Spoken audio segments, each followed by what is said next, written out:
वस्मुल्लाहि फी अय्याम मालूमात, अय्याम मालूमात में आप जानवरों पर अल्लाह का नाम लो, उसको ज़बह करो।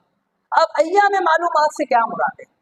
बहुत लोग कहते हैं इससे मुराद 3 दिन है, इससे मुराद 3 दिन है, जबकि ये बात जो ग्रामर पढ़ने वाले हैं, पढ़ाने वाले हैं, जो बलागा से नहव से वाकिफ हो, अच्छी तरह जानते हैं, अय्याम ग्रामर के हिसाब से ये जो है जमा किल्लत है, और जमा किल्लत की जब भी सिफत जमा के साथ आए तो वो 3 से ज्यादा जमा पर बोली जाती है।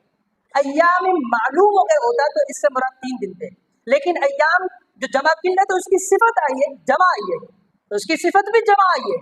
जब जमा किल्लत की सिफत जमा आ जाए तो वो उससे 3 कभी मुराद नहीं होता, वो 3 से ज्यादा क्या है, 4 दिन की कुर्बानी जो है ये कुरान करीम से साबित है। ये नहव सर्फ बलागा आप ग्रामर की किताबें उठा लें, उसूल आप पढ़ लें, आपको पता चल जाएगा कि इससे क्या मुराद है।